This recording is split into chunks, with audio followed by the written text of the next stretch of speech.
오늘은 제가 저희 부모님들께서 생전에 사셨던 동교동 사저를 직접 소개하려고 합니다. 두 분 어른의 함자가 다 들어간 이 문패, 아버지께서 양성평등을 신념으로 갖고 계셨던 분이라 대통령직에서 퇴임하시고 나서 평소에 책도 읽으시고 인터뷰도 하시고 그러던 사무 공간이죠. 이 동교동 집은 1962년도부터 저희 부모님께서 사시던 집입니다.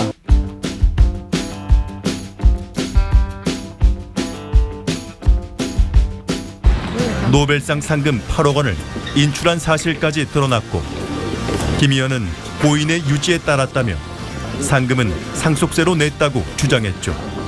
이것은 전혀 재산 싸움과는 거리가 멀고 저희 동교동 사저는 두 분 어른의 유지를 따라서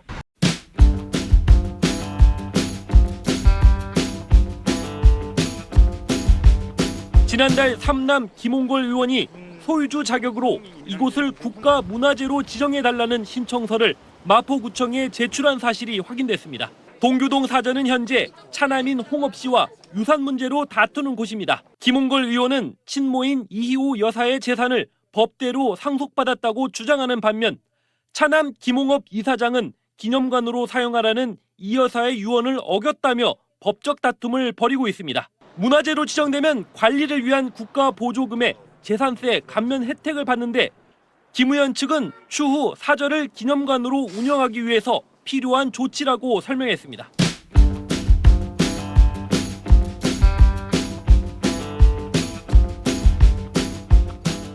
고 이희호 여사의 소생인 홍걸 씨에 대해 동교동계에서는 DJ의 명예에 누가 되지 않을까 노심초사했다고도 하죠.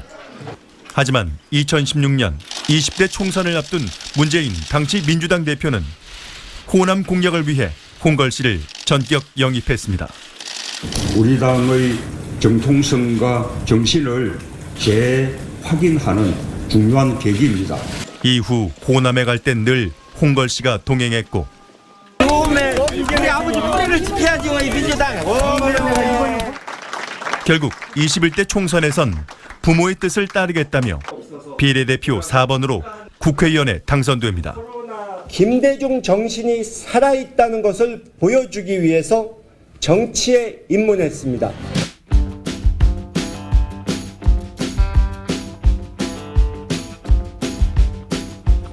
전체 재산 58억 원 가운데 배우자 임모 씨의 예금은 1억 1천만 원이라고 선거관리위원회에 신고했습니다.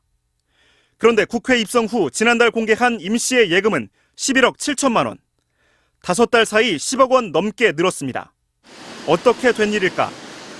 김홍걸 의원실은 배우자가 2016년 분양받은 서울 고덕동 아파트를 올해 2월에 판 돈이라고 답했습니다.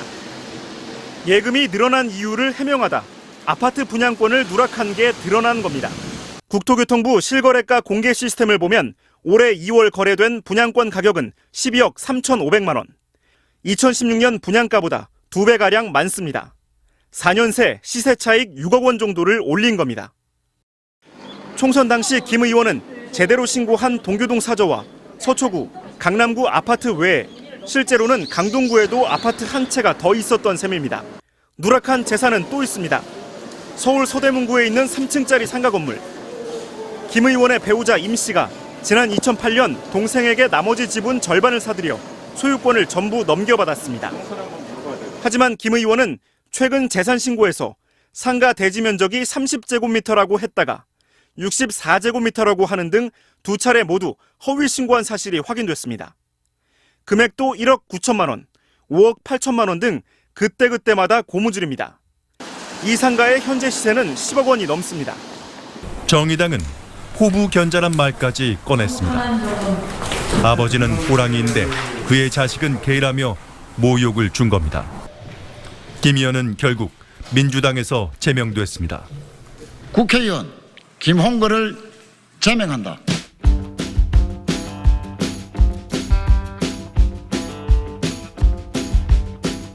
이 동교동이 수십 년 전부터 한국 민주주의의 대명사처럼 불리던 곳이었기 때문에 많은 분들이 이곳에 오셔서 집을 보고 가실 수 있게 해가지고 민주주의와 한반도 평화를 위해서 평생을 바친 두 분 어른의 정신을 기억할 수 있는 그런 장소로 남게 하기 위해서 앞으로 계속 노력할 생각입니다. 김대중 전 대통령의 삼남 김홍걸 전 더불어민주당 의원이 이달 초 서울 마포구 동교동에 김 전 대통령 사저를 100억 원에 매각했습니다. 김 전 의원은 거액의 상속세 문제로 세무서 독촉을 받아 어쩔 수 없이 매각을 결정했다고 말했습니다.